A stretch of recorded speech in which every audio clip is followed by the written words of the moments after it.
정세를 좀 살펴보고요. 그 왜 우리가 마지막 때라고 하는가, 성경적인 마태복음 24장에서 나오는 부분을 한번 살펴보고 휴거에 대해서도 한번 보도록 하겠습니다. 휴거를 보고 우크라이나 침공, 이것이 왜 이 징조, 말세의 징조에 포함이 되는지를 한번 살펴보고요. 그런 이후에 우리의 이 자세에 대해서 한번 생각해보는 시간을 갖도록 하겠습니다. 최근에 우리 주변에서 일어나는 일들인데요.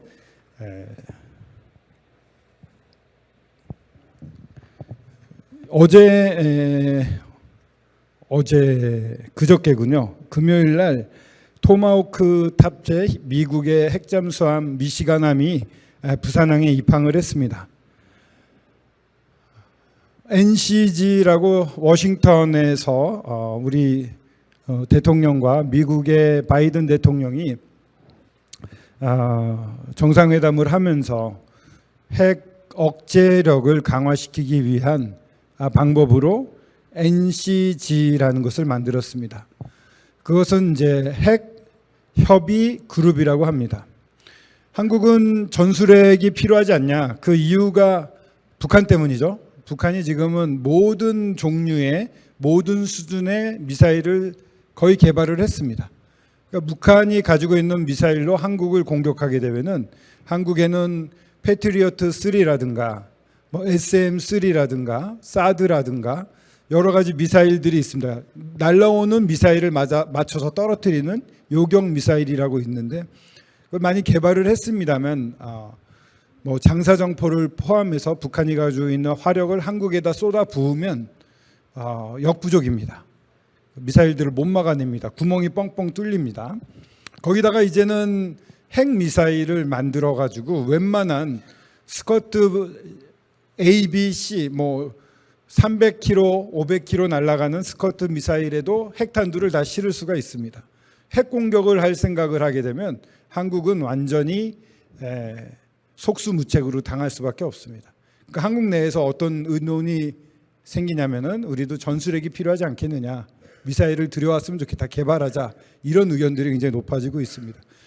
나토식이라도 나토식 핵 공유를 하자라는 얘기들이 있는데 나토식의 방식이 뭐냐면은 미국의 전술핵을 나토에 가입돼 있는 20여 개 나라에 몇 개 나라에 전술핵을 갖다 놓습니다. 그래서 위험하면은 바로 전술핵을 사용할 수가 있는 거죠. 그러니까 미사일이 바로 가까이 와 있으니까 굉장히 안심이 된다고 생각을 합니다. 근데 이제 그걸 사용하는 데 있어서 절차가 좀 복잡합니다. 첫 번째로는 나토 국가들이 다 그것을 합의를 해야 됩니다. 씁시다 우리가. 만약에 러시아를 대항으로 나토가 가지고 있는 전술핵 미사일을 사용하겠다 이러면은 나토에 가입한 모든 국가들이 오케이를 해야 됩니다. 합의를 하고 그 다음에 미국 대통령이 오케이를 또 해야 됩니다. 그런 다음에 예를 들면 독일이면 독일의 전투기나 그런데 이제 핵 미사일을 실어서 전투기가 발진해서 떨어뜨리거나 해야 됩니다.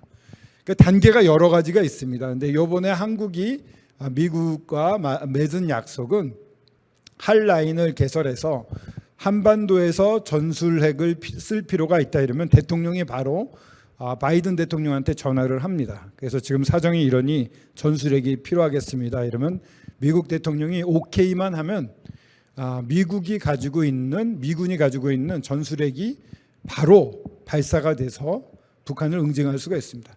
그런 절차적인 차원에서는 훨씬 더 간편화됐다라고 말할 수가 있습니다. 그럼에도 불구하고 한국에서는 계속해서 부족하다는 얘기가 있기 때문에 NCG 핵 협의 그룹을 만들었습니다. 그래서 같이 정보를 공유하고 같이 기획을 하고 핵전쟁 시 어떻게 할 것인지 계획까지 같이 만들자라고 해서 이 핵을 미국이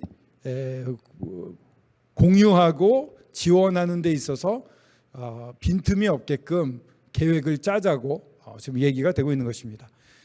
작계라고 있습니다. 작전계획이라고 해서 5027 전면전을 대비한 5010이라서 북한이 쳐들어오면은 먼저 후퇴를 했다가 반격을 해서 국토를 회복하는 그런 계획이 주한미군과 한국군이 연합해서 전투하는 모든 계획이 다 짜여져 있습니다. 근데 거기에 우리가 핵을 사용하는 것은 작전 계획이 만들어져 있는 건 없어요. 근데 그것까지 만들어지게 되면 정권이 바뀌고 어떤 일이 있어도 미국이 한국을 돕는다는 것은 뭐 군사적으로 다 확고히 연습도 되고 그런 계획으로 나가게 되기 때문에 더 안전해진다고 할 수가 있습니다. 그런 일을 이번 정권에서 시작을 했음에도 불구하고 여전히 불안한 게 많기 때문에 이 토마호크 미시간함을 보내줬습니다. 이게 오하이오급이라고 하는데 굉장히 큽니다. 길이가 170m가 됩니다. 굉장히 큰 거고, 이 원자력 잠수함이기 때문에 한 번 잠수하면 몇 개월 동안 뭐 거의 1년 가까이 안 올라와도 될 정도로, 그리고 원자력이 연료가 되기 때문에 갈아 낄 필요가 없습니다. 그러니까 무한정 몇십 년 동안 다닐 수 있는 거기 때문에 조용하게 자기가 익숙한 바닷속에 숨어 있다가 핵이 필요하다 이러면은 핵을 쏘는 잠수함인 겁니다. 하나는 토마호크라고 하는 이 순항 미사일이라고 그래서 낮은 궤도로 비행기처럼 날아가서 정확하게 상대를 살펴서 폭격하는, 속도는 느리지만 아주 정확한 그러한 미사일이 있고, 하나는 탄도 미사일이라고 그래가지고 종종 이렇게 물속에서 팍 올라오는 SLBM이라고 하는 거 있죠. 그걸 쏘는 것입니다. 그 두 종류가 있습니다. 다 사실은 숨어 있는 게 유리합니다. 왜냐하면 중국이나 러시아가 그것을 파악하면 안 되거든요. 그러니까 조용히 있다가 야 토마호크 미사일 몇 대 발사 이러면 발사합니다. 이 미시간함에도 토마호크가 150발이 있습니다. 그 150발의 핵탄두가 날아갈 수 있는 겁니다. 거기에다가 2,500km 사거리니까 태평양, 일본보다 훨씬 먼 태평양에 나가 있더라도 마음만 먹으면 언제든지 북한을 향해 쏠 수가 있는 겁니다. 근데 이게 일부러 이렇게 모습을 보이면서 부산항에 들어온 것은 어떻게 보면은 우리나라 방위, 미국의 방위로 봤을 때 좋진 않아요. 노출되고 중국에서 만약에 러시아에서 이렇게 미국과 적이 되어 있는 나라들이라면 생긴 모양이나 이 스크류 소리나 이런 것을 탐지하러 들지 않겠습니까? 정보를 노출하는 거기 때문에 불리한 일임에도 불구하고 한국의 국민들에게 안심감을 주기 위해서 일부러 노출을 한 겁니다. 이런 일이 있습니다. 이거는 바꿔 말하면 한반도에 북한의 미사일 위협, 핵 위협이 굉장히 커졌다는 겁니다.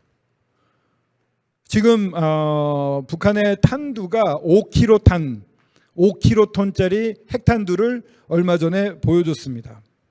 이 장면인데요. 이게 5킬로톤입니다. 나가사키라든가 히로시마에 떨어진 거는 메가톤급입니다. 아주 큰 겁니다. 그게 떨어지면 도시가 괴멸을 하는데 이 5킬로톤 정도짜리는 한 800m나 500m 위에 상공에서 터지잖아요. 그러면은 방사능도 열도 내려오지 않습니다. 대신 뭐가 오냐면은 폭풍이 와요. 엄청난 강한 폭풍. 그래서 지면에 있는 모든 것을 쓸어버립니다. 그러니까 군사 기지를 공격하기에 딱 좋은 것들이에요. 그러니까 북한이 매우 많이 생각하고 매우 치밀하게 계획을 세우고 있습니다. 이거는 목요일 날 있었던 연합 합동 경멸 화력 훈련이라는 것입니다. 대규모로 이런 훈련을 하고 또 대통령을 비롯해서 사람들이 참관한 거는 6년만, 대통령이 간 건 7년 만이에요. 지난 정권에서는 이런 걸 안 했습니다. 북한이 싫어하니까. 여기에는요, 한국이 가지고 있는, 연합 합동이기 때문에 미국과 한국이 가진 모든 군사력이 다 나타납니다. 자랑을 하는 겁니다. F-35라고 하는 스텔스 항공기가 있습니다. 최신의 항공기입니다. 그것들이 날라와서 세 대가 편대더라고요. 세 대가 날라와서 폭탄을 떨어뜨립니다. 그러면은 제가 여기 참관을 했는데 한 3-4km 떨어져 있나 봐요. 딱 떠주면 불이 확 나요. 막 그 주변에 있는 그 충격파가 막 퍼지는 게 보여요. 하얀 원 같은 게 쫙 퍼지면서 불이 엄청나게 솟아납니다. 한 2-3초 있다가 꽝 하는 게 막 심장을 울릴 정도로 큰 폭음이 들립니다. 무섭죠. 이게요, 북한이 가지고 있는 레이더로는 파악을 못해요. 이게 평양을 날아갔다 돌아와도 중국이 가르쳐줘야지만 야 니네 지금 F-35가 지나갔어 이렇게 얘기해줘야지 왔었어 이렇게 되는 거예요. 북한이 가진 시설로는 파악을 못합니다. 이런 게 한국에 지금 엄청 많이 들어와 있거든요. 그러니까 여기다가 그러한 뭐 제이담이라고 하나 이렇게 직격탄으로 뭐 땅속 100m까지 들어가는 그런 폭탄 싣고 떨어뜨리면 김정은이 어느 벙커에 숨어 있어도 다 박살이 납니다. 무서워해요. 이런 거 안 하기를 바래요. 그래서 북한에서는. 근데 이번에 보란 듯이 뭐 항공 폭격, 이 K9이 지금 쏘고 있는 건데요. K9포는 이번에 폴란드에 1000대 이상 팔았습니다. 실제로 저희들은 전투를 경험한 군대로서 지금도 전쟁을 준비해서 지금 정전입니다. 휴전도 아니에요. 정전이거든요. 언제든 전쟁이 일어나도 이상하지 않은 상태예요. 사실은 우리는 너무 멀쩡하게 다 잊어버리고 살지만 외국에서 보면은 굉장히 위험한 나라로 보입니다. 그러니까 여기서 실제 전쟁을 대비해서 훈련하는 나라들이 사용하고 실사격 훈련을 매번 하는 무기는 안전도도 확실하고 성능도 입증이 돼 있습니다. 그러니까 뭐 폴란드나 이런 유럽에 수출을 엄청 많이 하고 있죠. 이것도요 한 50m, 100m 정도 떨어진 데서 쏘는데 이게 제일 소리가 커요. 한번 빵 쏘면은 뭐 귀에 뭐 이렇게 막고 있는데도 막 심장이 떨립니다. 쾅! 온몸에 막 폭발음이 오는데 까마귀가 2마리가 날아가다가 이걸 발사하니까 2마리가 막 정신 없어서 막 오르락내리락하고 미안하긴 하더라고요. 근데 이런 뭐 밑에 이제 탱크들 몇십 대 와서 또 진격하고 발사하고 아파치 헬기, 뭐 코브라 헬기 발사하고 뭐 1시간 동안 이어서 했어요. 엄청난 막강한 화력입니다. 사실 북한이 서울에다가 핵폭탄을 떨어뜨렸을 때 핵폭탄을 한 방 맞아도 주한 미군과 또 미군의 연합 증원군과 한국군이 밀고 올라가면 북한을 다 휩쓸 수 있다고 합니다. 엄청난 화력과 이 능력을 우리나라가 소유하고 있긴 합니다. 근데 그런 것을 무력화해서 어떻게 하면 한국을 선제 공격할 수 있을까라는 연구를 밥 먹고 맨날 그 일만 했던 사람들. 그러니까 북한은 우리랑 다른 게 한 부서에 들어가면 몇십 년을 그 일을 합니다. 그러니까 통일부 제가 아는 당국자들 만나봐도 통일부는 2년 내지 3년마다 바뀌잖아요. 자리가 1년 뭐 6개월 만에도 바뀌고 상대편은 20년 동안 그 똑같은 일을 한 사람이에요. 딱 나오면은 당신 상사 무슨 차관은 옛날에 나왔을 때 이런 말 했어 이러면은 이제 기가 팍 죽는데요. 그러니까 이 머리도 엄청 좋아요. 같은 한민족이잖아요. 머리가 엄청 좋은 사람들이 전문 분야를 파서 계속 이것만 연구를 해요. 그러니까 엄청 위험한 같은 동포이면서도 완전 문화나 체제가 다른 아주 위험한 그런 집단이 위에 있다고 이렇게 생각을 해보시면 됩니다. 요 5킬로톤짜리 아까 말씀드렸는데 요게 다탄두에 들어갑니다. 지금 북한을 향해서 북한이 미국을 향해서 다탄두 미사일 ICBM을 자기들은 성공했다고 얘기를 해요. 그게 이제 무게가 얼마짜리 탄두를 쏴서 그런지 모르지만 계산해 보면은 14,000km. 그건 미국에 도달하는 거리라고 파악은 됐습니다. 다만 이 탄도미사일이 발사하는 데서 날아가는 건 괜찮은데 더 중요한 것은 올라갔다가 다시 대기권으로 들어올 때 안전하게 들어와야 돼요. 그래서 아직 재진입이 성공한 것을 입증을 못했어요. 그 다탄두탄이라고 하는 것은 그 안에 4개나 6개를 넣고서 가면서 이게 어느 단계에서 6개가 이렇게 딱 나눠지는 거예요. 4개나. 지금은 한국이 상정하기로는 대략 4개가 들어가지 않을까. 3개나 4개가. 그러면 이게 내려오다 4군데로 퍼지니까 미국에서 요격 미사일을 쏠 때 이걸 다 잡아내야 돼요. 근데 북한이 만약에 10개 정도의 미사일을 발사하고 다탄두탄이 된다고 하면은 이게 내려가면서 10개만 쏘면 40군데로 날아가는 거 아닙니까? 이게 쭉 내려가 가지고 각각에 이렇게 제대로 가게 됐을 때면 미국은 못 막아요, 사실은. 그래서 미국이 곤두세우고 있는 게 ICBM이거든요. ICBM이 만약에 성공했다라는 게 입증이 되면은 아마 미국이 가만히 안 있을 겁니다. 어쩌면은 한국에게 양해를 구하지 않고도 북한의 시설을 폭파할 수도 있어요.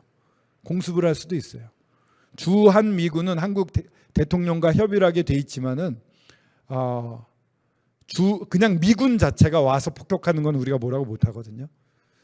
그 정도로 심각한 문제입니다. 근데 이미 5kg탄짜리 이렇게 조그만 거 만들어 가지고 이 정도면은 북한이 가지고 있는 모든 미사일에 다 탑재할 수 있어요. 어떤 건 핵이 들어가 있고 어떤 건 핵이 안 들어가 있고 구별 못 하거든요. 그거 막으려고는 정말 어렵습니다. 그 정도로 강해졌고, 또 이 얼마 전에 우주 발사체라고 쐈던 거 어제 화요일 날 금요일 날 목요일 날 사실은 인양이 되었죠. 천리마 1호라고 하는 건데 2단 로켓이라고 합니다. 일단 맨 밑에가 3단, 2단, 1단이 되는데 중간 단이고, 이거는 새로운 백두 엔진이라고 하고 새로운 개발체라고 했습니다. 그래서 지금 북한이 가지고 있는 탄도 미사일의 성능을 알기에는 너무 좋은 재료가 됩니다. 요거 이제 분석하면은 북한이 말하는 게 진짜였구나, 아니면은 거짓말이었구나, 이 어느 나라에서 부품을 갖다 조달하고 있구나, 아니 삼성 반도체가 들어가 있네 이럴 수도 있죠. 예전에도 일본 반도체라든가 중국 거라든가 이게 다 들어갔거든요. 그래서 말씀드리고 싶은 거는, 우리는 참 편안하게 이 땅에 살고 있지만 굉장히 위험한 상황에 사실은 있다. 북한이 맘만 먹고 정말 김정은이 좀 잠도 잘 못 자고 살도 빠지고 건강에 이상이 있고 노이로제에 있는 거 아니냐, 이런 얘기 나오거든요. 만약에 획가닥해가지고 발사해라 이러면은 정말 무서운 일이 일어납니다.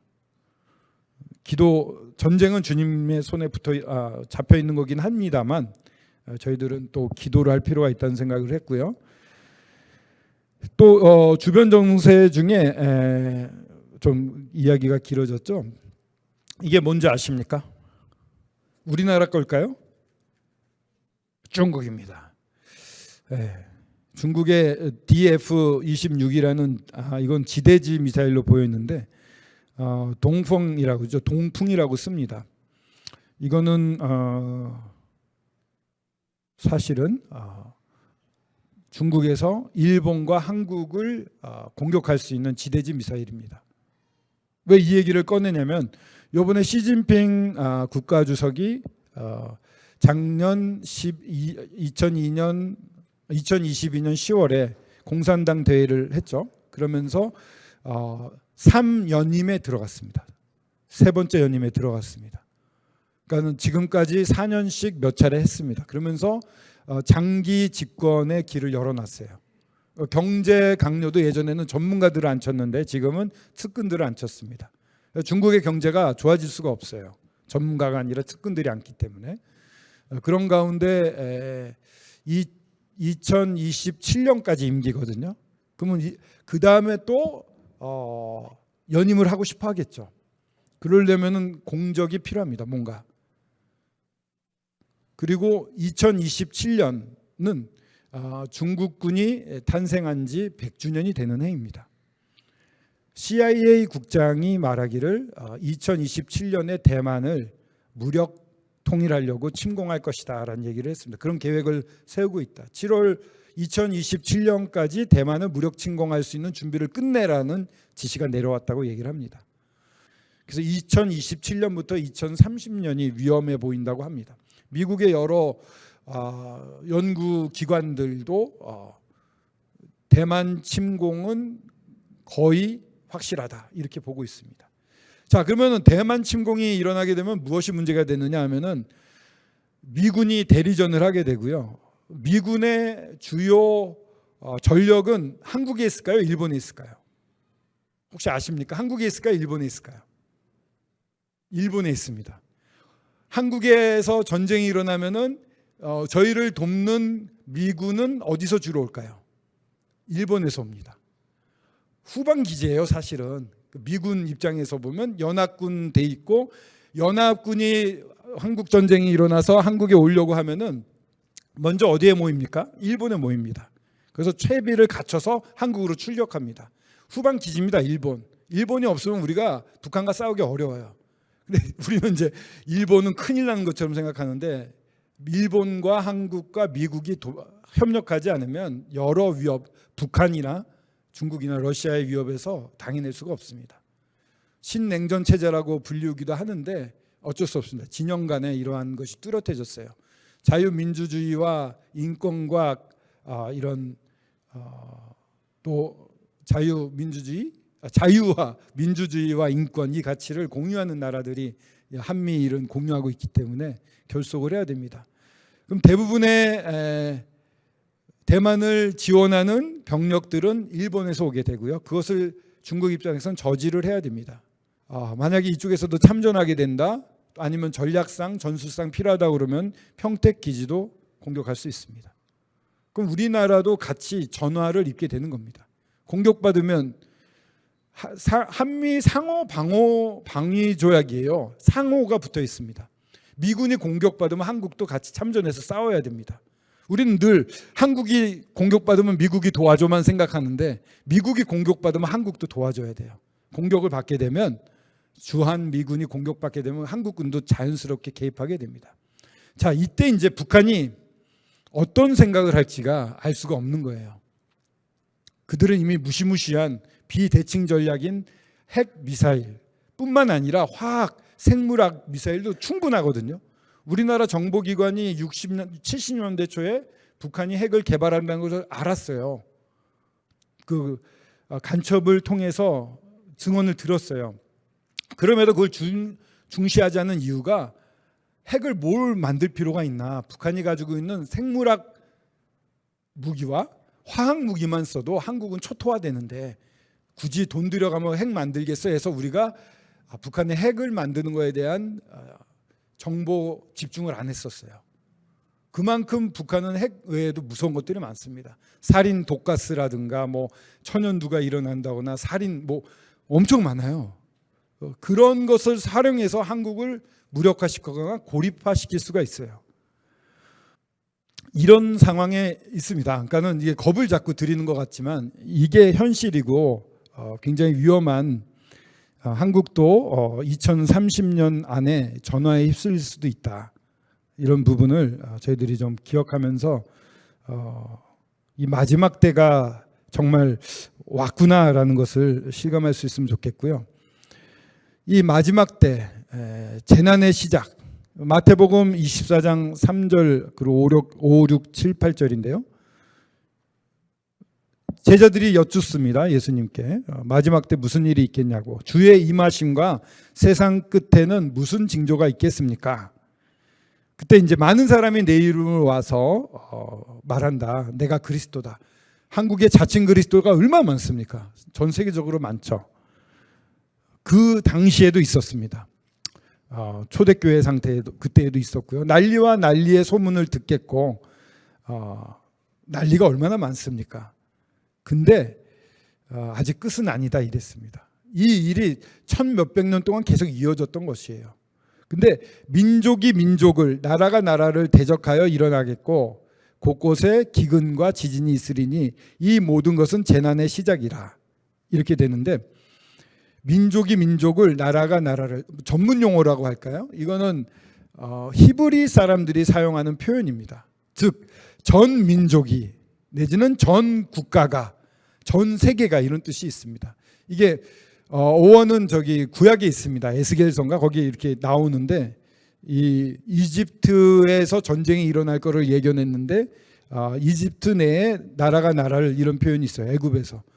그러니까 여러 애굽이 바로가 혼자 통치하다가 어느 때가 되면 여러 바로들이 생기거든요. 그들이 전면전을 벌이는 적이 있습니다. 그럴 때 쓰여지는 용어가 민족이 민족을, 나라가 나라를입니다. 즉 전 세계 대전이 일어나면 이란 뜻이 돼요. 그리고 기근이 심해지면, 지진이 있으면 이거는 재난의 시작이다. 환란 시대가 시작되는 거다. 이때부터 요 이 땅, 일본 말이네요. 준비 시작, 이렇게 재난의 때, 환란의 때가 시작된다고 생각하고 집중을 해라, 이런 뜻이 됩니다. 1차 세계대전입니다. 이렇게 참호전을 많이 벌였는데 1차 세계대전은 4년 동안 14년부터 1918년 동안 이루어졌는데 대영 제국과 신흥국 독일 제국이 싸웠어요. 그래서 오스트리아 헝가리는 독일에 붙고 러시아나 프랑스, 그 당시에 러시아가 영국과 프랑스의 같은 편이었어요. 연합군이 됩니다. 근데 그 유럽뿐만 싸우면은 전 세계 대전이 안 되겠죠. 세계 대전이. 근데 세계 대전이 된 게 미국 대륙에서 미국이 참전하게 됩니다.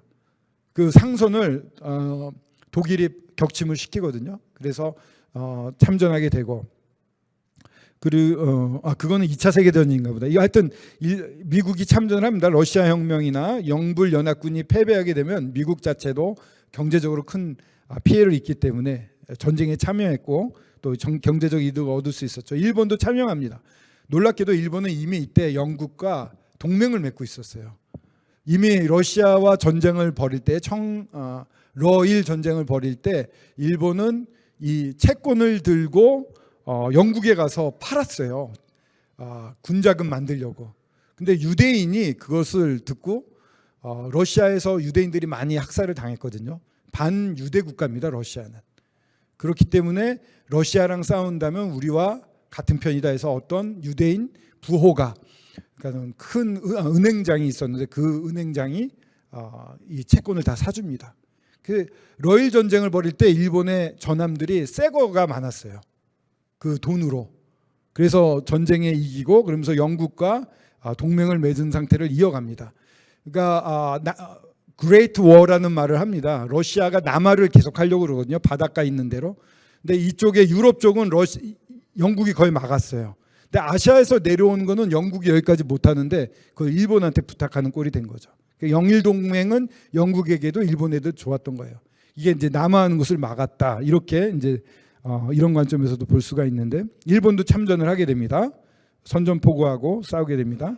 식민지들이 참전을 합니다. 인도 144만 명, 캐나다 82만 명, 호주 41만 명, 또 알제리, 이 아프리카, 프랑스의 이 식민지들이 아프리카에 많았거든요. 아프리카인. 또 스위스 및 중립군도 중립국이었지만 의용군은 또 참전을 했어요. 개별적으로 가서 싸우는 거는 막질 않았거든요. 전 대륙의 나라들이 참여한 정말 나라와 나라기, 민족과 민족이 다 싸우는 그러한 형태가 일어났습니다. 그래서 1차 세계대전 이후에 많은 성경학자들, 많은 그리스도인들이 예수님이 곧 오시는 거 아니냐라고 주님의 재림에 대해서 굉장히 집중을 하게 됩니다. 세계적 기근인데요. 이거는 1982년도 사진이긴 합니다. 이디오피아. 전 세계 인구가 78억 명이라고 한다면 아직도 식량을 갖다가 얻기가 어려운 사람들이 30%가 된답니다. 23억. 8억 명 정도는 기약 상태에 있대요. 이게 2021년 현재 자료인데, 그리고 5세 미만의 그런 지역에서 사망의 45%, 그러니까 식량 부족 때문에 죽고 있다는 거예요. 아주 심각합니다. 우리는 그 음식물 쓰레기라든가 이 편의점에서 나가는 안 팔려서 버리게 되는 것만 해도 엄청난 금액이 되거든요. 그리고 과거로부터의 식량난 추이를 보면 21세기에는 14회인데 이게 이제 2021년 현재고요. 그냥 따져보면 21세기에는 한 70회 정도가 될 거다 이렇게 추측을 합니다. 그러니까 20세기의 2배 이상이 되는 거죠. 이렇게 세계적 기근입니다. 지진인데요. 이 거대 지진은 매그니튜드 8 이상입니다. 지진의 흔들림에 이 지상에서 느끼는 게 아니라 밑에서 터져나가는 힘을 말합니다. 8 이상이 되면은요, 그게 전달되면 모든 마을이 파괴돼요. 매그니튜드 7과 8 이상의 이 지진들이 18세기에는 73회, 근데 1900년대인 20세기에는 292회로 늘어났습니다. 그리고 21세기에는 지금 현재 2023년 6월 현재 벌써 100번이나 있었어요. 약 100번인데 최근에 터키에서 있었죠. 2월 달에. 그때 사망자가 5만 6천 명이나 죽었다고 합니다. 이렇게 완전히 피해 규모는 45조 원이 넘는다고 그러는데 마을이 살 수 없게 됩니다. 이게 재난의 시작이라고 했습니다. 저희들은 마지막 때에 들어와 있습니다. 언제 주님이 휴거하셔도 이상하지 않고 휴거 다음에 7년 대환란이 이루어지잖아요. 그 언제 와도 이상하지 않은 시대에 삽니다. 이 영화 보신 적 있습니까? 레프트 비하인드. 휴거. 옛날에는 좀 더 초기 휴거. 제가 모임에 오자마자 왔던 그 비디오 3편으로 된 건 진짜 무서웠어요. 화면 자체가 좀 무서웠어요 그때. 너무 그냥 무섭게 찍었어요. 음악도 막 기괴하고 막 그랬었는데 그 두 번째 나왔던 레프트 비하인드는 조금 역사학자 기자 입장에서 해서 좀 더 사실적으로 성경을 묘사를 했으면 이게 아마 세 번째쯤 찍은 것 같은데 2014년에 나왔습니다. 니콜라스 케이지가 나오는 영화인데 레프트 비하인드 좀 재미있게 찍었죠. 종말의 시작 이랬는데 그렇죠. 대환란의 시작 이렇게 말하는 게 더 정확한 번역이 될 수도 있겠습니다만 미국에서 이 레프트 비하인드 남겨진 사람들 뭐 이런 뜻이라고 할 수도 있겠는데 레프트 비하인드 소설이 엄청나게 팔리게 된 게 언제부터인지 아십니까? 9.11 테러가 있었죠. 그때 미국 사람들이 엄청 충격을 받았습니다. 사실 하와이를 제외하고 미국 본토가 공격을 받은 건 처음이에요. 거기다가 그 쌍둥이 빌딩, 미국의 자본과 자유와 이런 것들을 상징하는 쌍둥이 빌딩이 무너져 내렸잖아요. 엄청난 그 허탈감과 두려움에 휩싸였습니다. 그리고 나서 사람들이 이 책을 엄청 많이 봤다고 해요. 그때 급증합니다, 이 책을. 그러면서 2011년인가 9.11이 있었잖아요. 이거 2014년에 이 영화가 만들어집니다. 그러면서 각성이 일어났어요. 미국에서 많은 교회들이 깨어나고 다시 오심을 갖다 바라보게 되었습니다. 휴거. 데살로니가전서 4장 16에서 17절인데요. 주님께서 호령과 천사장의 소리와 하나님의 나팔 소리로, 이건 군대에서 일어나는 행위라고 볼 수도 있습니다. 큰 호령과 천사장의 소리인가 나팔 소리가 울려 퍼집니다. 그때 우리 주님이 하늘로부터 내려오십니다. 도중까지 오시는 거죠. 그리스도 안에서 죽은 자들이 먼저 일어나고 죽었던 묻혔던 분들이 부활합니다.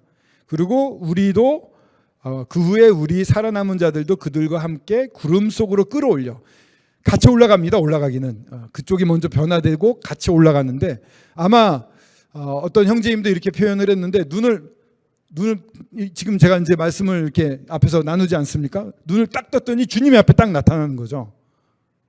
호련히 변화가 되는 겁니다. 쫙 올라가서 주님 이렇게 김충근 형제 왜 이렇게 젊어졌지 막 이렇게 저도 좀 더 날씬하고 얼굴도 좀 더 옛날에 그 잘생겼을 때 얼굴로 돌아가 있을 거라고 막 빛이 날 겁니다. 공중에서 주를 영접하게 하시리니, 이런 공중이라는 건 여러 해석이 있지만 저는 공중의 권세 잡은 사탄 앞에서 예수님이 자랑하시는 겁니다. 봐라, 네가 그렇게 방해했지만 내가 사랑하는 나를 사랑했던 교회가 여기 있다 하면서 쫙 선포하시면서 우리가 첫 예배를 드리지 않을까 싶기도 합니다. 거기서 주님 감사합니다 이러면서 모두가 외칠 겁니다. 그리고 항상 주와 함께 있을 것입니다. 그리스도의 심판대가 있겠죠. 그리스도의 심판대, 거기는 야단맞는 자리가 아니라 칭찬받는 자리입니다. 금은 보석은 남고 지푸라기는 타지만 내가 했던 나의 생각으로 했던 모든 건 다 버리고 주님이 주신 마음과 말씀과 동기로 했으면 그런 것들은 금은 보석으로 남을 겁니다. 근데요, 어떤 분이 이런 얘기를 했어요. 다 타도 괜찮다. 왜냐? 토대가 예수 그리스도예요. 그러니까 주님과 함께 있는 거예요. 그것만으로 만족하기 때문에 나는 왜 이렇게 창피해라 이런 게 없다고 누구는 말씀하시더라고요. 저도 그렇게 생각합니다. 뭐 비교하고 괴로워하고 난 너무 열심히 안 했네 이러지 않고 그냥 그 자체로 만족하는 것. 하지만 저는 더 나아가 이렇게 생각합니다. 이 땅에서 저희들이 주님과 교제하잖아요. 주님을 알잖아요. 이런 인격은 그대로 가지 않을까 싶습니다. 더 깊이 알고 주님의 마음을 더 깊이 아는 사람, 사울과 요나단에 대해서 요즘 보지 않습니까? 사울은 굉장히 기계적인 사람입니다. 주님이 세웠음에도 누가 물어볼 때 그 얘기를 못하고 그것을 누가 비난해도 잠잠해요. 그리고서는 전쟁에 나갔는데도 인류가 적으니까 못 기다리고, 자기 편이 적으니까 못 기다리고 사무엘이 오기 전에 양을 자기가 하지 않습니까? 7일 동안 기다리다 안 오니까. 굉장히 어떠한 기계적인, 형식적인 주님의 마음을 하나도 물어보질 않아요. 주님께 나아가서 여쭤보자가 없어요. 근데 반대로 요나단은 주님 처음 요나단이 등장해 가지고 얘기하는 게 여호와의 능력은 사람의 수에 있지 않다. 여호와부터 얘기를 딱 합니다. 그리고 여호와께서 붙이셨는지 가보자. 만약에 올라오라 그러면 여호와가 붙인 것이다 해서 계속 여호와를 말해요. 그러니까 주님의 인도하심을 받아서 적진에 올라가서 큰 승리를 이루죠. 소란이 일어난 걸 알고 사울이 먼저 한 건 뭐냐면 언약궤 가져와라. 이게 뭐 형식이에요. 그냥 기계적인 거예요. 물건처럼 생각해요. 하나님을. 언약궤 가져와라 이러다가 우리가 승리하는 것 같으니까 가져오지 마. 이렇게 되거든요. 여호와께서 승리케 하셨다. 이렇게 딱 씁니다. 사무엘상 14장인가 이렇게 보면은 여호와께서 승리케 하시니라. 하나님이 주도하는 거예요. 삶은. 근데 그렇게 주님 중심으로 살지 않고 사울처럼 왕이 되었지만 결국은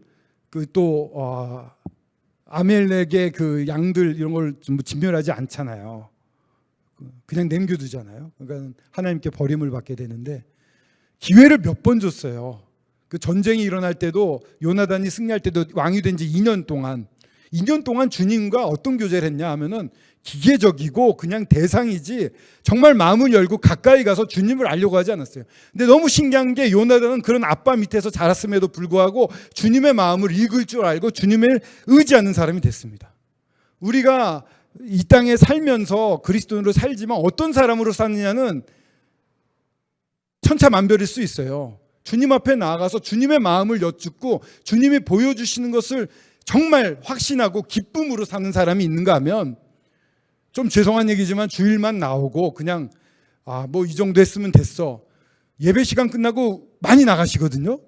예배만 드리면 되는 뭔가 기계적이고 형식적인 그런 믿음을 가지신 분들도 많이 계시는 게 아닌가. 그리스도의 심판대에 섰어요. 다 기뻐해요.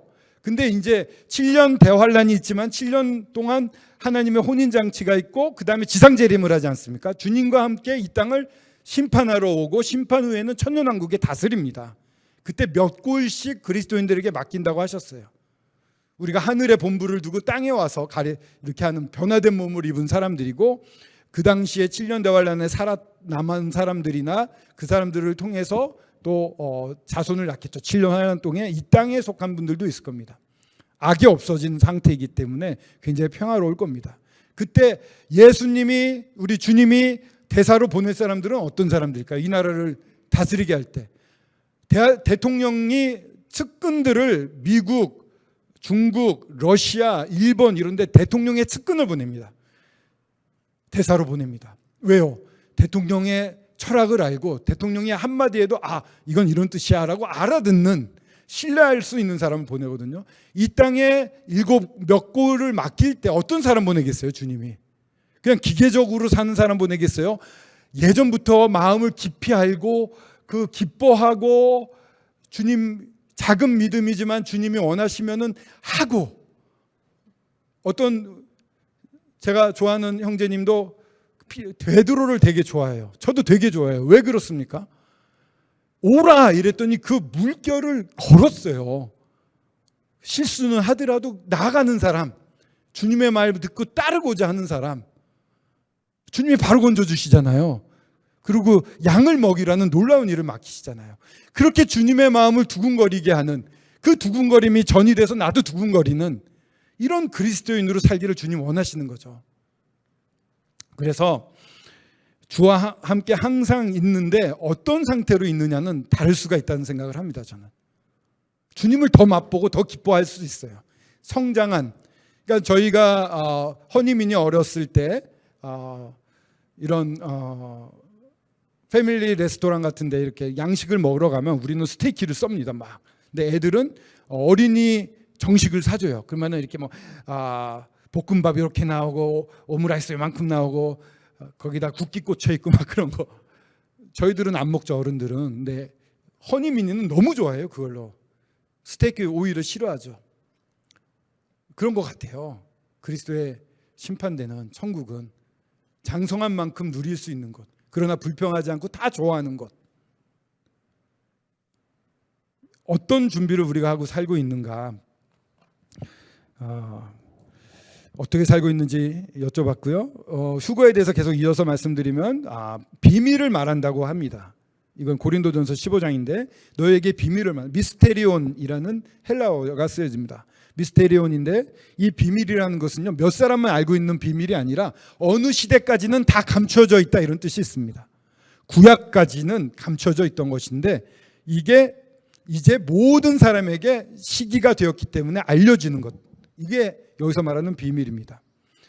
다 잠잘 것이 아닙니다. 휴거가 있다는 거죠. 마지막 나팔의 순식간에 호련이 다 변화됩니다. 죽은 자들이 썩지 않을 것으로 다시 살아나고 우리도 변화가 됩니다.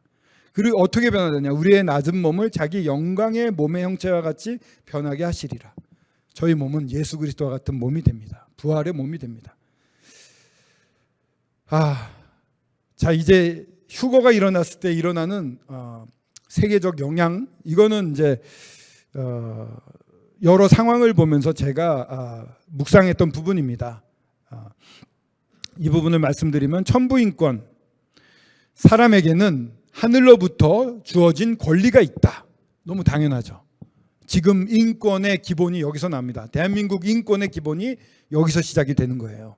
이전까지는 각 사람에게 하나님이 주신 권리가 있다라는 얘기가 널리 전파되지 않았고 성경에서만 나왔을 거예요. 그런데 이제 계몽 시대가 지나가면서 유럽에서도 이게 인권이 다시 한번 조명을 받으면서 이 천부 인권에 대한 것이 명확해집니다. 그리고서 이것이, 이 천부 인권, 하늘로부터 권리가 주어져 있다. 하나님이 개개인을 사랑하셔서 개개인에게 인간답게 살 수 있고 인간답게 선택할 수 있고 자기가 자기 의사를 결정할 수 있는 그런 권리를 주셨다. 이거는 그 당시 엄청난 것이었어요.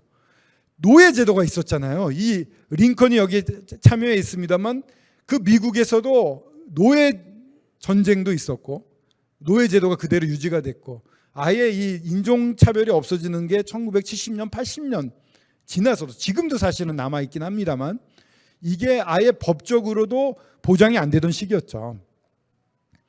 근데 미국의 독립선언서에서 1976년에 이 천부인권이 포함이 됩니다. 그런 다음에 미국의 헌법에도 동일하게 포함이 됩니다. 이것이 이제 프랑스 혁명이라든가 이런 것이 이 미국 독립선언서를 영향을 받아서 명문화되기 시작합니다. 그래서 헌법에 실렸다는 것은 이게 기본이 돼서 모든 법에 다 적용하십시오, 실제 법이 되게 하십시오, 이런 뜻이거든요. 미국이 처음으로 사람의 인권을 존중하는 나라가 된 거예요. 그러니까 이 공산주의의 피해 이런 것, 이 자유민주주의, 사람이 스스로 결정하는 게 아니라 전체적으로 정한 것을 우리는 따라야 된다. 사람의 개개인의 권리와 자유를 뺏어가는 거거든요. 전체주의라고 하는 거. 이 공산주의는 그런 거예요. 사회 좀 무서운 겁니다. 그거에 대항해서 결국 한국에도 많은 미군들을 보내주고 우리의 젊은이들을 보내고 3만 명 가량이 죽거나 다치거나 했어요. 우리 자녀가 있습니다. 우리 자녀 아들, 우리 장경덕 형제님의 아들 건이가 있는데, 건이를 대한민국이 우리가 지금 필리핀을 도와야 돼요, 중국이 침략하려고 그래요, 필리핀에 보냅시다, 이러면 보내시겠어요? 이거 왜 우리가 그래야 돼? 이러잖아요. 근데 미국에서는 그런 일을 했습니다. 그래서 한국이 존재할 수 있었어요. 지금 우리가 이렇게 복음을 전하고 이런 얘기를 할 수 있는 이 자유를 누리고 있는 자유가 미국의 지원부터 시작해서 연합군의 지원이 있었기 때문에 가능한 일입니다. 3만 명이 넘는 사람들이 와서 죽었어요. 젊은이들이, 내 자식이. 그래서 미국에 가면 미국 참전용사 기념비가 있습니다. 거기 가서 보면은 마음이, 처음 가서 보고 많이 울었는데, 얼굴도 본 적이 없는, 이름도 모르는 자들을 위해 목숨을 버리러 간 목숨을 버리러 간 분들을 우리는 존경합니다. 이렇게 이제 시가 시작이 돼요. 너무 고맙더라고요. 그런 나라. 그래서 미국이 여러 가지 자기 이익을 취한 것도 있겠습니다만 전 세계적으로 경찰 역할을 했어요. 이거를 지켜야 된다. 공산주의가 침하하는 것 그거 막으려고 베트남에도 파병을 하고 여러 활동들을 했죠. 근데 이 미국이 지금은 많이 오바마 정권 때 공식적으로 이제 미국은 더 이상 세계의 경찰의 역할을 그만둡니다라는 걸 선언을 했어요. 그러면서 자국의 이익을 더 취하게 됐고 트럼프 대통령은 그리스도인이라고 하고 보수주의자라고 하면서도 이런 미국의 경찰 역할을 아예 무시하고 모든 것을 돈의 관점에서 보기 시작을 했죠. 동맹도 파하자, 한국 돈 내라 막 이렇게 나와버렸거든요. 이게 참 애매합니다. 민주당이 들어오면은 정책적으로 반기독교적인 걸 막 해가지고 어려운데 트럼프가 들어오면은 우리의 안보가 위험해져요. 그래서 다음에 있을 미국 대통령 선거를 좀 주목하고 기도해야 되지 않을까? 이미 걱정하는 그 모임의 자매님도 계셨는데, 근데 미국에 대한 얘기를 많이 드렸어요. 그 이유를 말씀드린 이유는 미국의 크리스천 수가 현재 인구가 3억 3천 명, 2021년 현재인데요. 퓨라는 연구소에서 조사를 했는데 63%가 나는 크리스천입니다라고 답을 했대요. 근데 이 숫자가 10년 전보다도 10% 이상 줄었다고는 합니다. 그런데 아직도 63%, 그러면 한 2억 명 정도가 미국인 중에 2억 명 정도가 나는 크리스천입니다 이렇게 인식을 하고 있다는 겁니다. 근데 이거는 정확한지 어떤지 모르겠습니다만 또 제가 어떤 형제님으로부터 듣기에는 일본의 다카하라 형제님이 이런 말씀을 하셨는데 born again, 거듭난 사람은 한 3천만 명 정도로 보는 것 같다 이런 얘기를 하더라고요. 자, 정말 저희들은 고린도 교회처럼 이렇게 뭐 뛰어난 자들이 없습니다. 교회에 뭐 장관을 하거나 뭐 대통령을 하거나 이런 사람이 없는데 미국에는 안 그래요. 카터 대통령도 엄청난 독실한 크리스천이었습니다. 맞나요? 네. 그리고 레이건도 그렇고 부시도 그렇고 다 크리스천이었어요. born again 했다고도 얘기도 하고 또 트럼프도 신기하게 포도주를 안 마십니다. 포도 주스를 마셔요. 건배할 때. 그렇게 행동하면서 또 이분도 거듭났나 이런 생각도 들기도 하고. 제가 말씀드리는 건요, 휴거가 일어나면 다른 나라는 몰라도 미국은 위태롭다는 겁니다. 이 고위 관료라든가 정치인이라든가 기업가인 중에 책임을 맡은 사람들 중에 born again, 거듭난 그리스도인들이 많을 거란 말입니다. 그런 사람들이 일시에 없어지면 사람이거든요. 이게 제도가 아니에요. 제도가 잘 돼 있어도 그 안에 어떤 사람이 있느냐에 따라 달라지거든요, 나라가. 이 결정권자들이 사라지게 되면, 선한 영향력을 가진 사람들이 사라지게 되면 미국은 지금 같은 힘을 발휘하지 못할 겁니다. 중남미 같은 나라가 되지 않겠느냐 이렇게 보는 분들도 있어요. 그러면 우리가 지금 중국에 대해서 굉장히 당당하지 않습니까? 미국과 일본과 저희가 협력을 하면서 자유민주주의, 인권을 가지고 예전에는 먼저 굽히고 들어갔어요. 근데 외교적으로 들어보면 우리가 낮게 나가면은 중국은 더 강하게 나오고 우리가 강하게 나가면 중국은 거기 맞춰서 나온대요. 그거는 북한에도 마찬가지입니다. 북한에 우리가 세게 나가면 옛날에 도끼만행 사건 때 미군이 어떻게 했냐면은 항공모함 한 대면은 뭐 북한, 중국도 다 이겨낼 수 있을 정도의 전력이거든요. 미드웨이 항모를 한국을 향하게 했고 모든 이 도끼만행 사건 아시죠? 그 미군이 미루나무를 자르려고 했더니 북한 장교들이 와서 이 JSA 판문점 근처에서 도끼로 미군들을 죽였어요. 그래서 정말 미국 쪽에서 화가 나가지고 모든 데프콘 1인가 최고로 올렸어요. 데프콘 3인가. 그래서 모든 전방에 있는 사람들이 트럭에 다 탔어요. 완전 군장을 하고 돌격 앞으로 하면은 북한으로 올라가려고 올라오고 항공기 뜨고 그때 김일성이 나중에 사과를 합니다. 그리고 박근혜 대통령 때 기억나실 겁니다. 뭐 우리가 연평도 포격도 당하고 영편해전도 당하고 이러면서 굉장히 어려웠었는데 그때 북한이 대통령이 막 그 전선을 누비면서 북한이 도발하면 우선 반격하세요. 그 다음에 보고하세요. 막 이러고 다녔거든요. 그러니까는 어떤 일이 일어나면 사단장끼리 뭐 건수 없어 북한치 막 이런 눈을 부라리면서 실제로 주한미군 쪽에서는 굉장히 걱정을 많이 했대요. 과잉 대응해가지고 확전되지 않을까. 승진하려면 대통령한테 잘 보여야 되거든요. 그래서 북한의 대포병 레이더로 봤을 때 궤도가 보이고 뭐 사실 궤도가 없었어요. 근데 뭔가 이렇게 포탄이 떨어지는 듯한 이런 연기가 비무장지대에서 올라왔거든요. 그때 딱 보고하고 한국에서 K9 아까 그 발사했던 거 있잖아요. 그 수출하고 엄청 화력 센 거 연평도 때도 활약을 했죠. 그것을 20몇 발을 북한 쪽에 쐈어요. 그러니까 북한이 놀래버렸죠. 목함질의 사건도 있었고 그래서 북한이 어떻게 나오냐면은 휴전 그 회담을 군사회담을 제안을 해와요 먼저. 그래서 북한의 높은 사람들 황병서라든가 김양건인가 이런 사람들이 와서 우리나라 그 당시 김관진 국방장관 그분이 안보실장으로 있었는데 그분이 나가서 회담을 합니다. 그러니까 들리는 얘기로는 북한 김정은이 그 싸우자는 거야 전쟁 준비해 이랬더니 북한이 준비가 안 돼 있는 거예요. 포 진지에 올려야 되는데 트럭에 기름이 없어가지고 그걸 못 올리는 거예요. 그걸 경험하면서 이거 큰일 났네. 이거 싸우면 안 되겠네.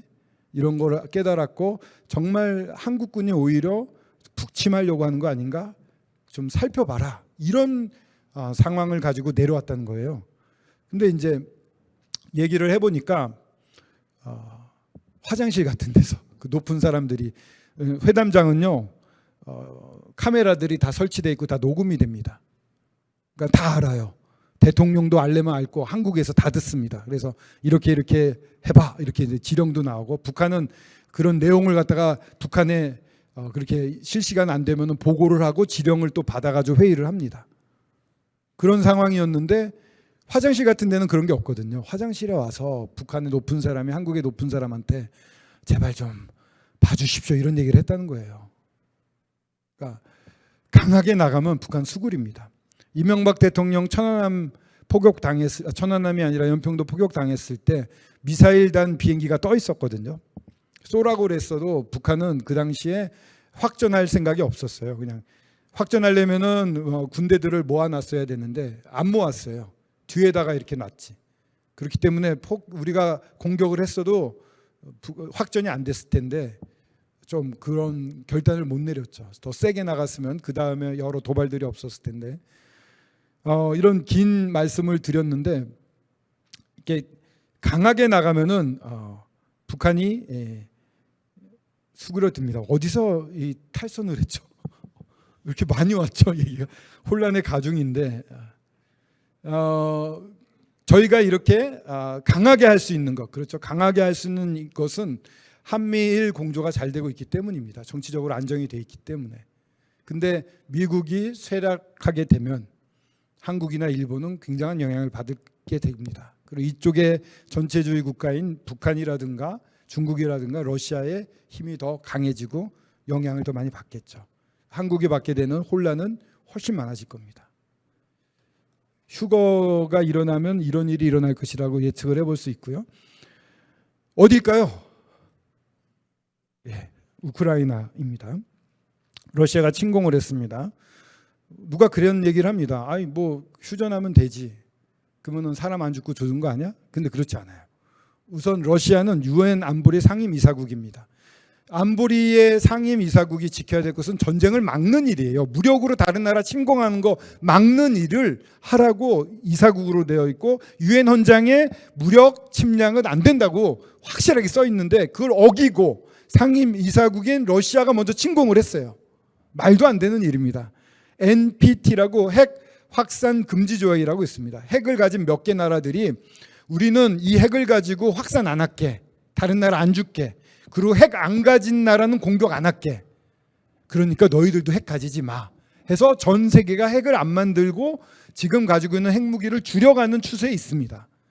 근데 NPT에 가입돼 있는 러시아는 핵 가진 나라가 핵 안 가진 나라 침공하는 거는 안 된다라는 불문율이 국제사회에 있습니다. 근데 그걸 깼어요.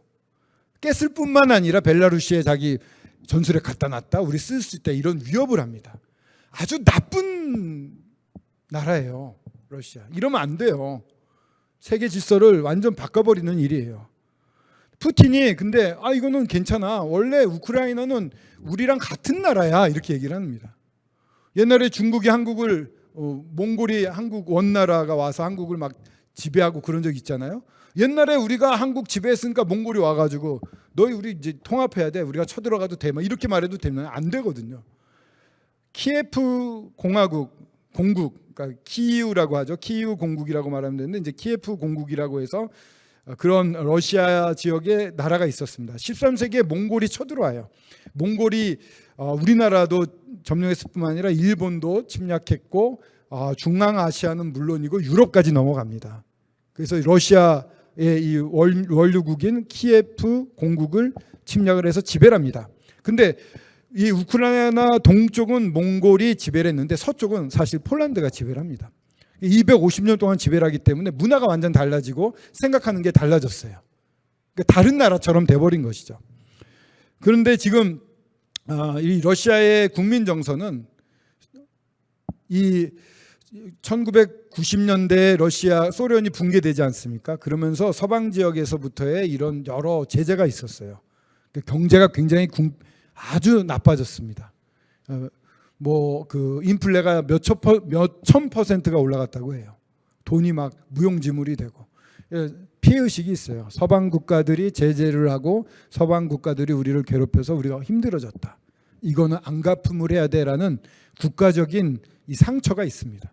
그렇기 때문에 이 우크라이나를 점령해서 이거를 회복한다 이랬을 때 다들 좋아한 거예요. 그래, 우리 옛날에 영광을 되찾자, 다 찬성하고 있는 거예요. 지금 분위기가 그런 상황인데, 근데 이제 자기 자녀들이나 남편들이나 이런 막 가서 죽게 되거든요.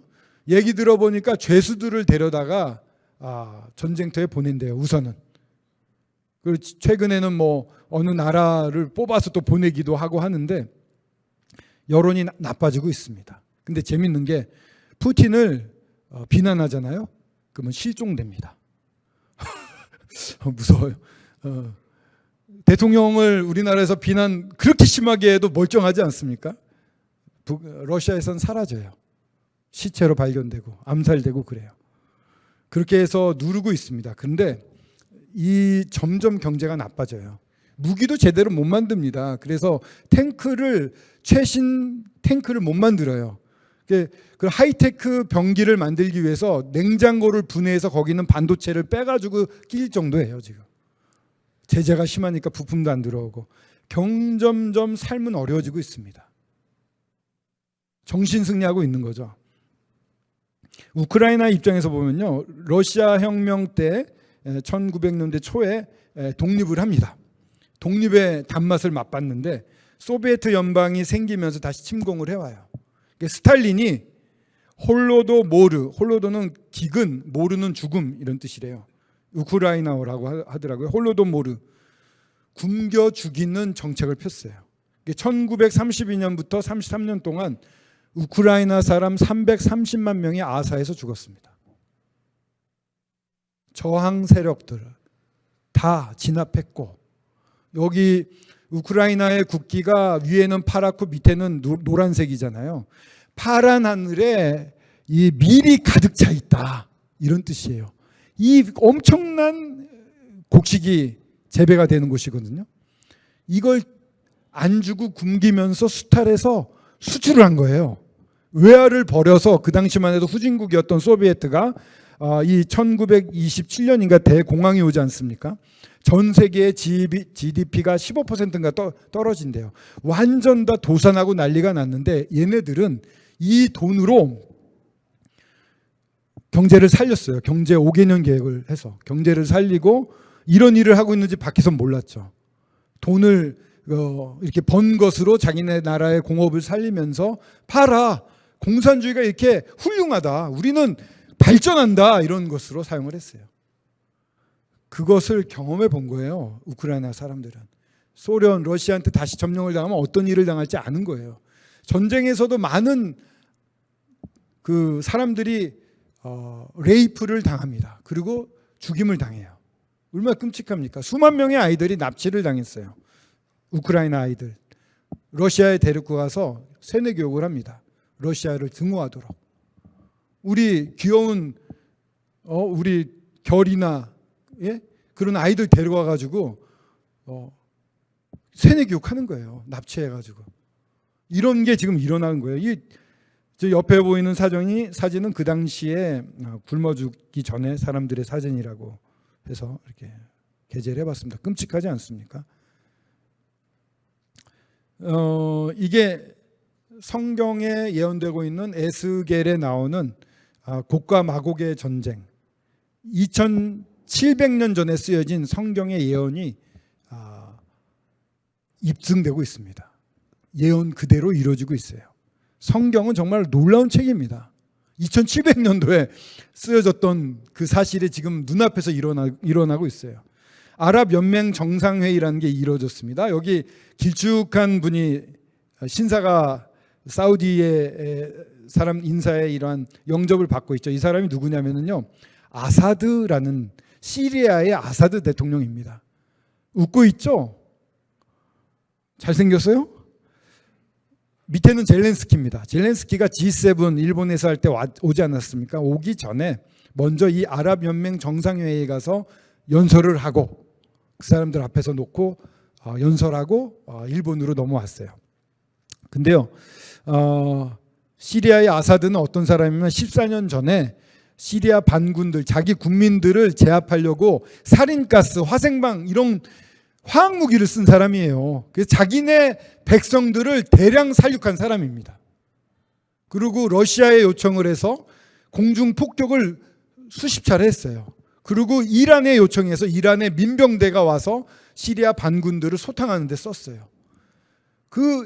러시아와 이란의 지지로 멀쩡한 거예요.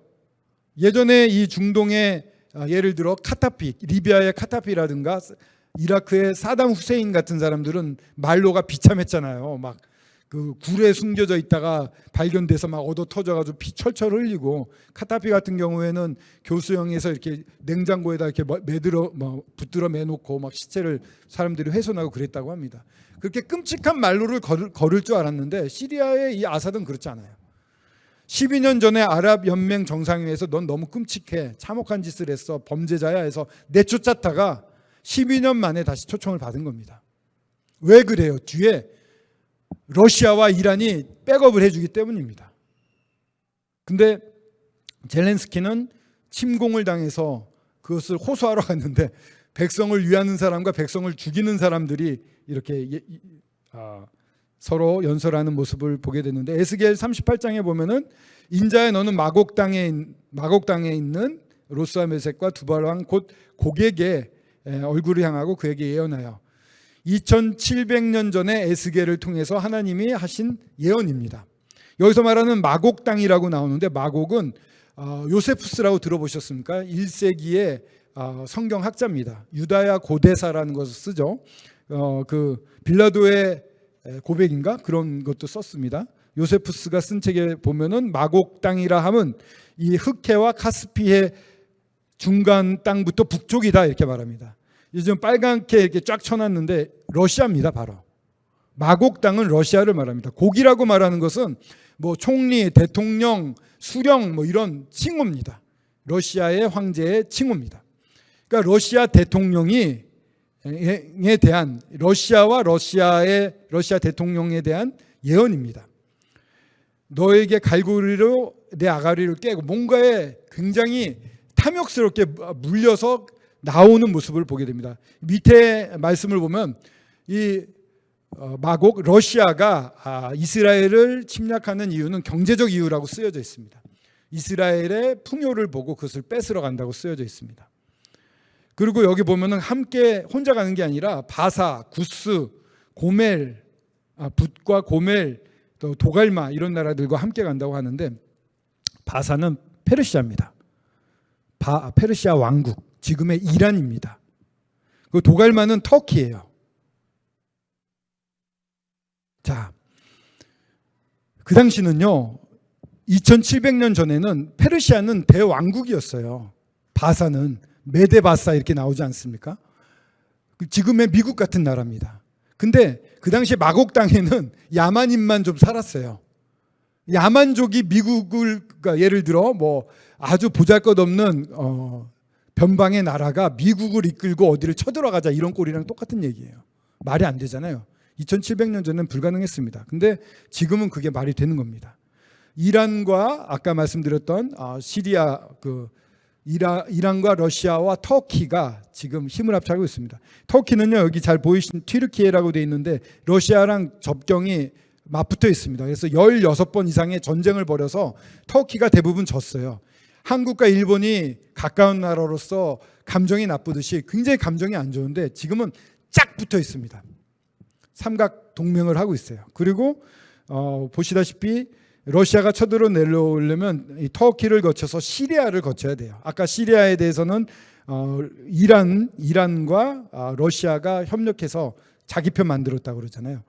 이 마곡 땅에 있는 곡이 이스라엘을 쳐들어 내려오는 통로를 지금 보고 있는 겁니다. 이 러시아에서 터키를 지나 시리아를 지나면 바로 이스라엘입니다.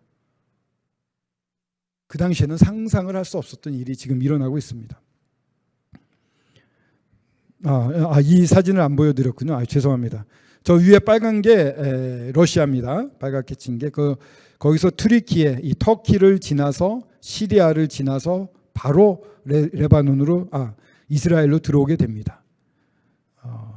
이 흑해와 여러분들이 봤을 때 오른쪽에 있는 게 카스피해인데 그 사이에서 있는 땅에서 북쪽을 마곡 땅이라고 요세푸스가 말을 했습니다. 그렇게 설명을 해놨습니다.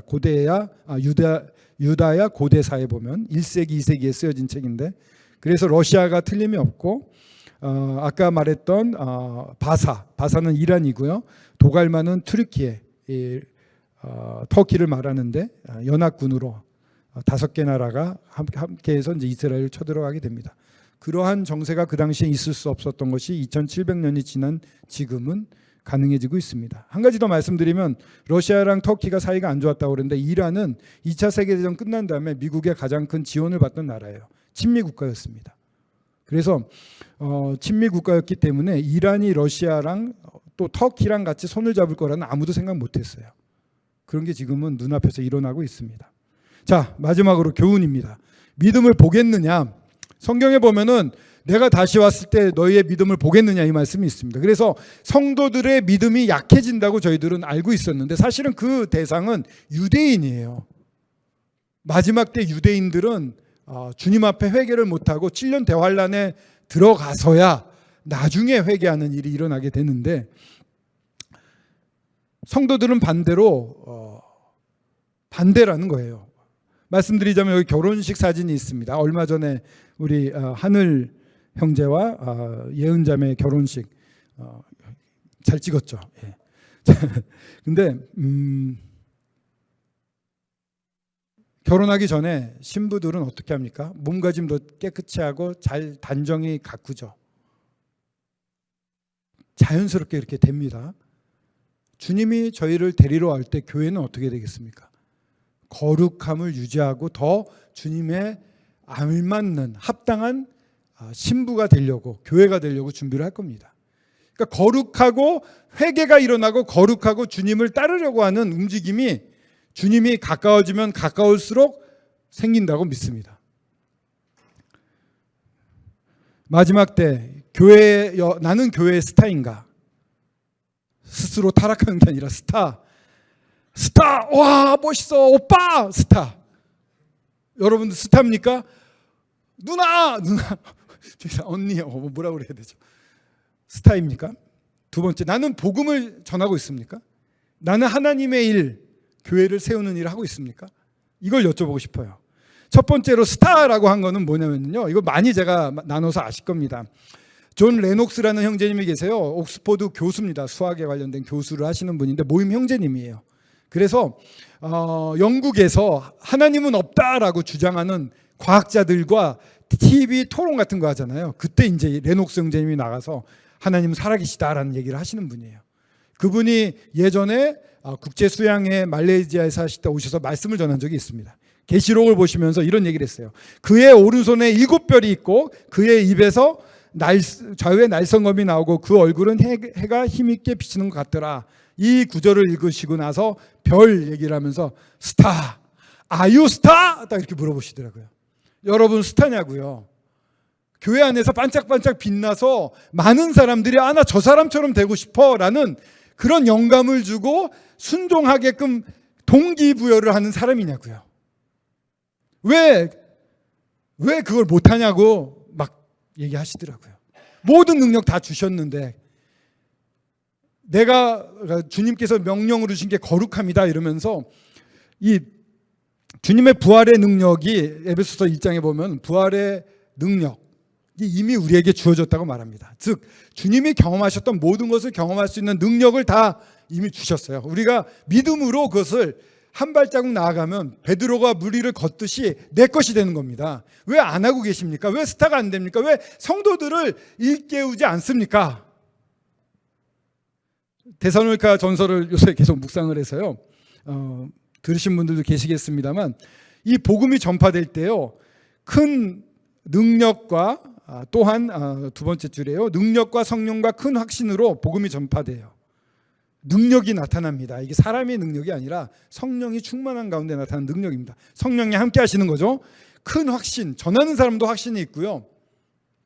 정말 성령이 강한, 그러니까 체험하고 소화되고 경험했던 주님을 전하는 거죠. 바울이. 어떻게 경험했습니까? 주님 십자가에 달려 죽으신 것처럼 이분은 빌립보에서 채찍질 당하고 또 돌로 맞고 막 이러면서 그 그리스도의 상처를 온몸에 갖고 있는 거예요. 그 또 멍들고 얻어 터지고 불편한 몸을 가지고 황홀하게 빛나는 얼굴로 예수 그리스도를 전파하는 겁니다. 뭔가 다른 거죠. 너희 가운데 너희를 위하여 어떤 사람이 된 것은 너희가 아는 바와 같다. 우리가 어떤 사람으로 여러분에게 나타나는지 아시죠? 이렇게 말합니다. 너희는 많은 환난 가운데 데살로니가 성도들이요 그냥 편하지는 않았어요. 이 사람들도 환난도 많고 예수님을 믿는 거에 대한 핍박도 있었겠죠. 아마 자는 사람에 대해서 걱정하지 말라고 하는 걸 보면 순교한 사람도 있는 겁니다. 이 과정에서 엄청난 환난 가운데 성령의 기쁨으로 말씀을 받았다고 합니다. 성령 충만한 가운데 기쁨이 생겼어요. 이 기쁨은 아무도 못 뺐습니다. 그리고 우리와 주를 본받는 자, 본을 받았어요. 누구를 본받아요? 바울과 실라와 디모데가 같이 가서 연합사역 했잖아요. 연합사역 주역하는데 이 사람들을 보고 배운 거예요. 그리스도는 저런 거구나. 그러면서 결국은 누구를 배워요? 주님을 배우는 거죠. 내 안에 나타나는 주님의 모습을 성도들이 보고 배우는 겁니다. 이게 스타가 되는 거예요. 이건 어떻게 됩니까? 마게도냐와 아가야에 있는 모든 믿는 자의 본이 됩니다. 이 데살로니가 위지역이 마게도냐, 아래가 아가야인데 모든 믿는 사람의 본이 되는 거예요. 그리스도인의 이 믿음이라는 것은 본으로 전파되는 겁니다. 본이 없으면 말씀 못 배우는 것 같아요. 어떤 사람에게 복음 듣고 어떤 사람들과 함께 지나느냐가 그 사람의 성장의 비결이 된다고 생각합니다. 배경이 된다고 생각합니다. 여러분들은 본이 되실 수 있습니다. 정말 성령 충만한 가운데 큰 사랑으로 살아갔으면 좋겠습니다. 어떻게요? 복음을 전하고 있습니까? 땅끝까지. 여기 2장 8절에 보면 우리가 이같이 너희를 사모하여 하나님의 복음뿐 아니라 우리의 목숨까지도 너희에게 주기를 기뻐함은 너희가 우리의 사랑하는 자 됨이라. 됨이라가 빠졌네요. 목숨까지 정말 주려고 하십니까? 뒤에 이제 이 3장에 보면은 이 사랑이 넘치는 모습을 보면 피차, 교회 안과 모든 사람, 일반 사람들 다 넘치고요. 그 다음에 많아 넘치게 된다고 돼 있어요. 이게 내 힘으로 하는 게 아니라 주님의 사랑을 받고 베풀면 이게 넘치게 돼 있어요. 많아지고 넘치게 돼 있습니다. 그래서 목숨까지 정말 주려는 마음으로 구도자들 아니면은 회사 동료들, 가까이 있는 우리 가족들, 우리 성도들 필요로 하는데 재물이 있으면서도 모른 척하면 그건 사랑이 아니라고 하거든요. 저희들이 정말 내 목숨이라도 주겠다.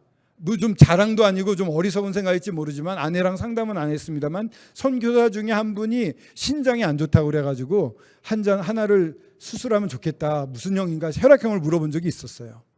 근데 제가 이제 검진을 받아보니까 제 안에 콩팥에 돌이 많더라고요. 그래서 괜히 들였다가 더 힘드실 것 같아가지고. 근데 그런 생각을 한 적이 있습니다. 내가 드리면 안 될까? 여러분들도 그런 생각 하신다고 생각합니다. 목숨까지라도 주고자 하는 그 마음. 아버지, 어머니가 유순하게 자녀에게 하듯 했다고 했어요. 유순하게라고 하는 거는 애들과 눈높이를 맞춘다는 거예요. 깐난쟁이 앞에서는 얼얼리 까꿍 이러고 막 이러지 않습니까? 그 아기가 이해하고 받아들일 수 있는 수준까지 낮아진다는 뜻입니다. 성도들이든 구도자든 그 수준에 맞춰가지고 왜 이렇게 안 했어? 왜 그래? 이게 아니라 충분히 이해할 수 있고 배려하는 사랑하는 마음으로 낮아져서 교제하는 모습을 말합니다. 그리고요, 아버지의 권면, 아버지처럼 권면하고 위로하고 경고했다고 말하는데, 권면이라는 원래 말뜻은 가까이 가서 말하다 이런 뜻이 있습니다. 가까이 가려면요 관계가 좋아야 돼요. 어제 허니가 밤에 왔을 때 이렇게 껴안았습니다. 와, 덩치가 이만하니까 기분이 좋더라고요. 듬직한 게 막. 그래서 껴안고 막 있으니까 좀 부담스러운가 봐요. 그냥 아버지가 계속 이렇게 껴안고 있으니까.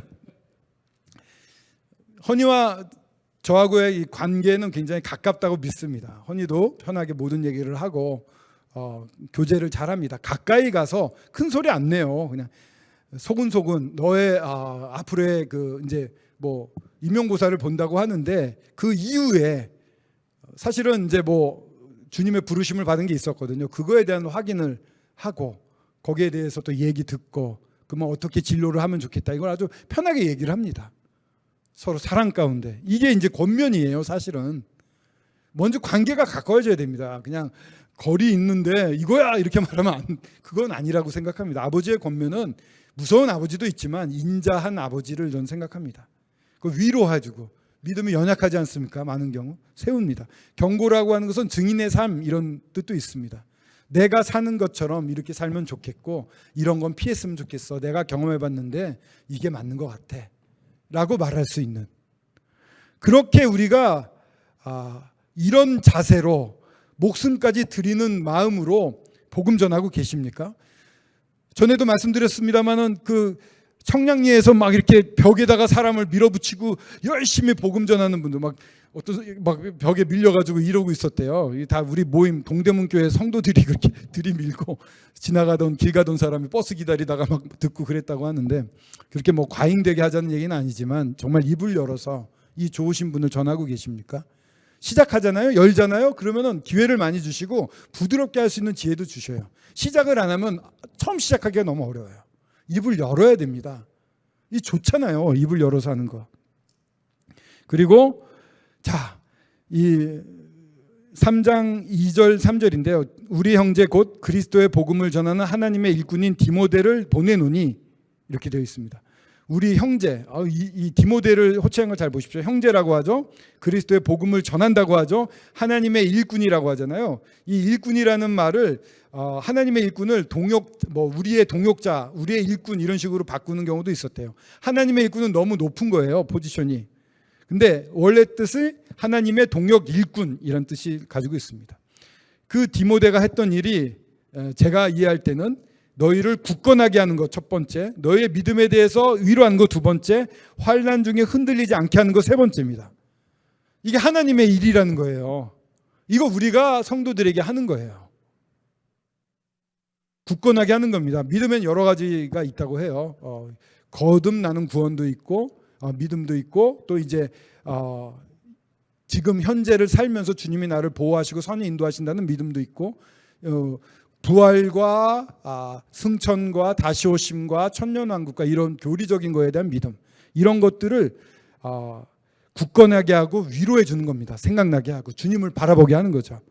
그래서 어떤 어려움이 있더라도 흔들리지 않게끔 도와주는 거, 이게 하나님의 일이라고, 이것을 위해서 우리가 세움을 받은 줄 너희가 치냐 아니냐. 저희도 이렇게 세워져 있습니다. 나는 교회 스타인가? 여러분 어떻습니까? 정말 또 나는 복음을 전하고 있는가?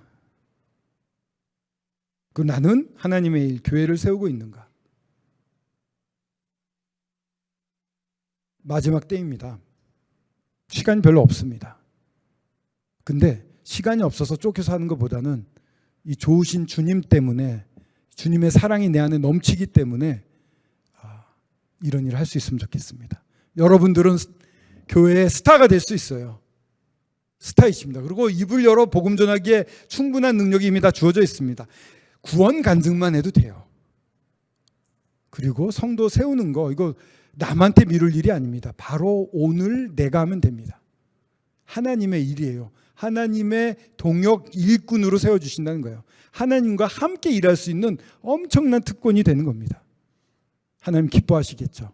이렇게 하지 않으면 주님과의 관계를 사울처럼 기계적으로 형식적으로 살다가 버림받고 이런 삶을 사는 것인지, 아니면 요나단처럼 그 마음을 깊이 알아서 시원하게 해드리는 사람이 될지, 마지막 때 저희들에게 주님이 여쭙고 있다고, 물어보고 계시다고 믿습니다. 기도하고 마치도록 하겠습니다. 아버지 하나님 감사합니다. 오늘 마지막 때와 징조, 마지막 때의 징조와 우리의 자세에 대해서 함께 말씀을 나눴습니다. 여러 이야기를 좀 길게 했습니다만 주님이 마지막 때를 알게 하시고, 이때 참으로 주님 앞에 어떻게 살아야 될 것인지를 가르쳐 주시고, 주님의 사랑이, 그 성령의 능력이 충만하게 나타나는 삶을 살 수 있게 하셔서 마지막이 지나가고 그리스도의 심판대 앞에 서고, 그리고